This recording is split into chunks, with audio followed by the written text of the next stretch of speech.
Part 1. The Seductive Character. There are 9 seducer types in the world.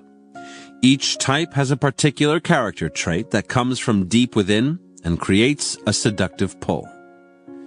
Sirens have an abundance of sexual energy and know how to use it. Rakes insatiably adore the opposite sex, and their desire is infectious. Ideal lovers have an aesthetic sensibility that they apply to romance.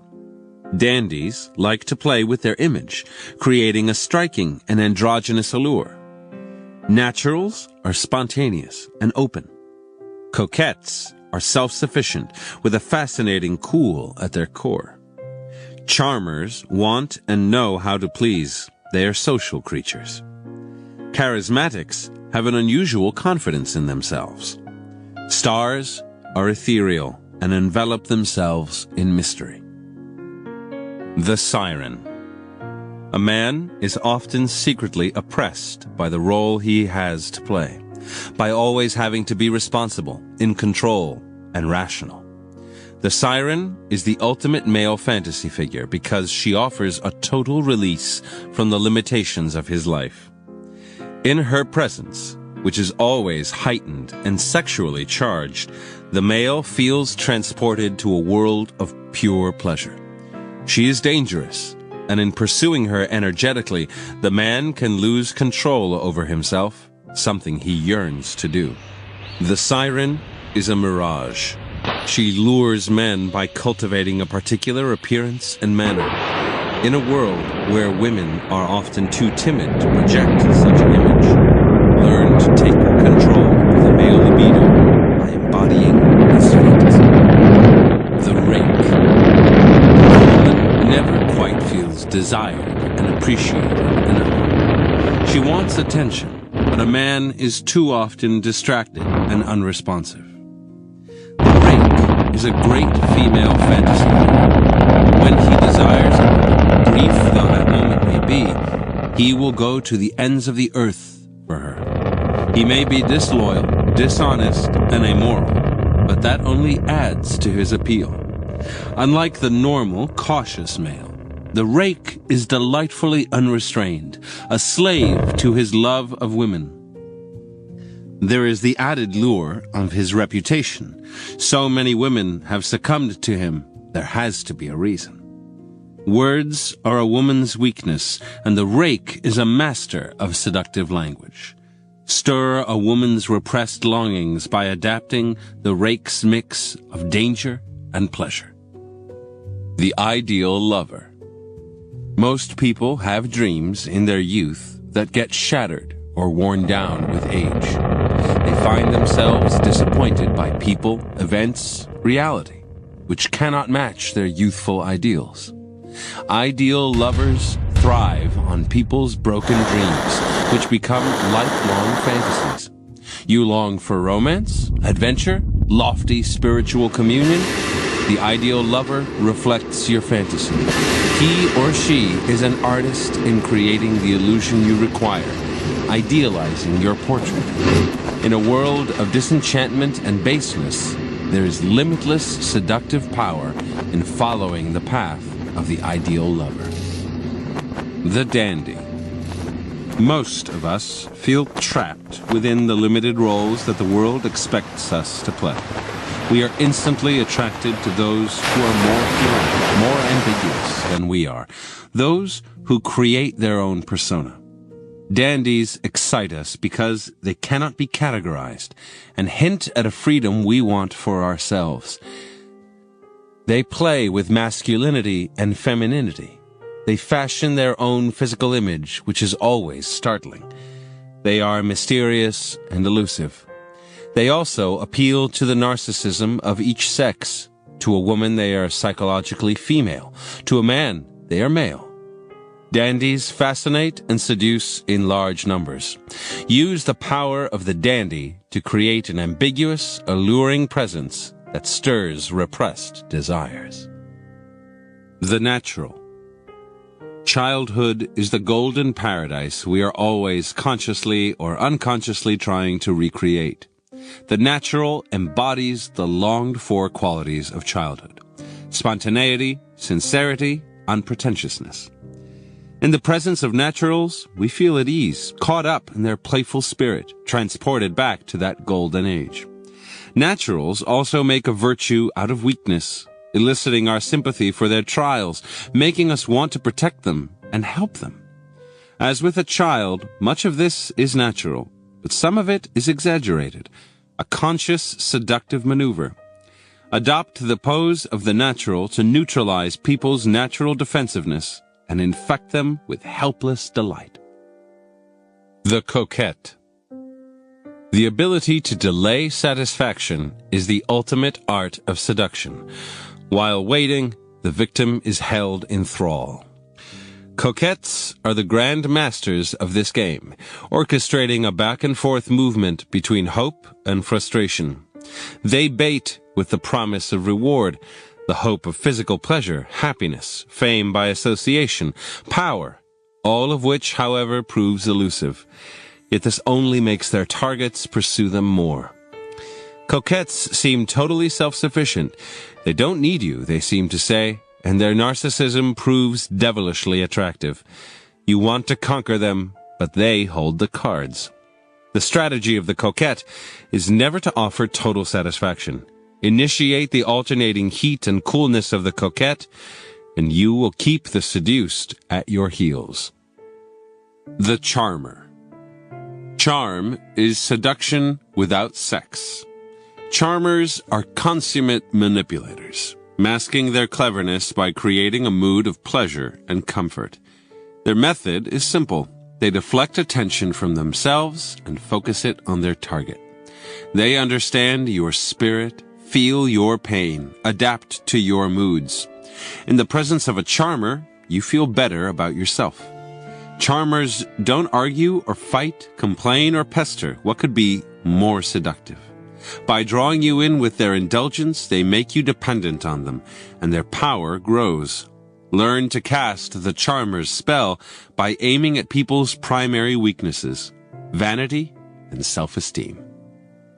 The charismatic. Charisma is a presence that excites us. It comes from an inner quality, self-confidence, sexual energy, sense of purpose, contentment, that most people lack and want. This quality radiates outward, permeating the gestures of charismatics, making them seem extraordinary and superior, and making us imagine there is more to them than meets the eye. They are gods, saints, stars.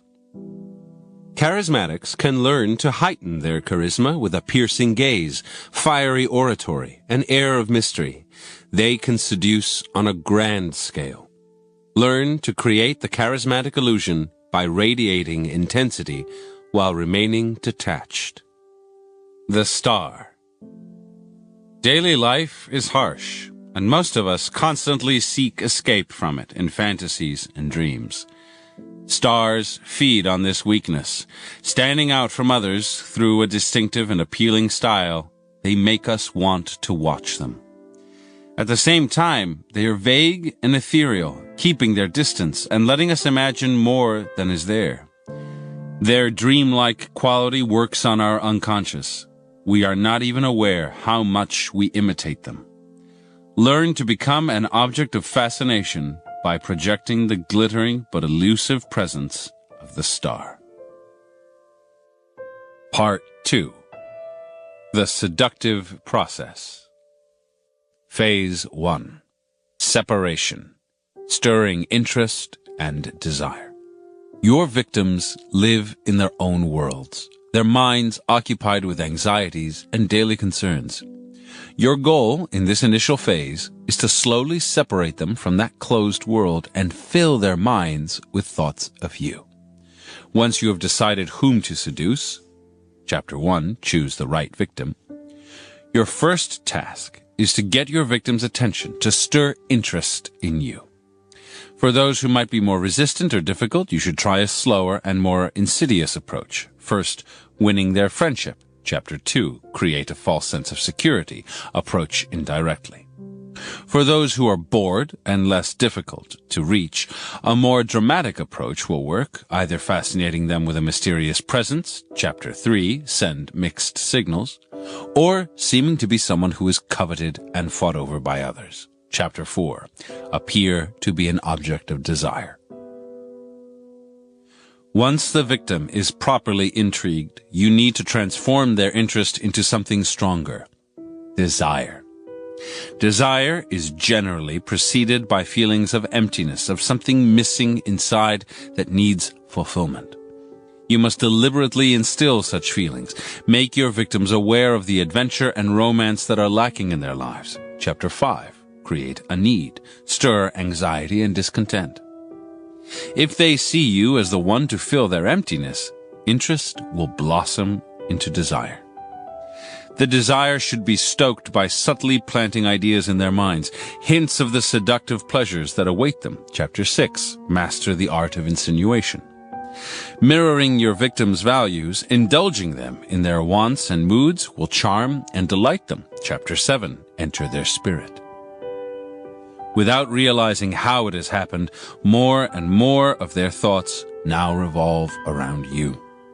The time has come for something stronger. Lure them with an irresistible pleasure or adventure. Chapter 8.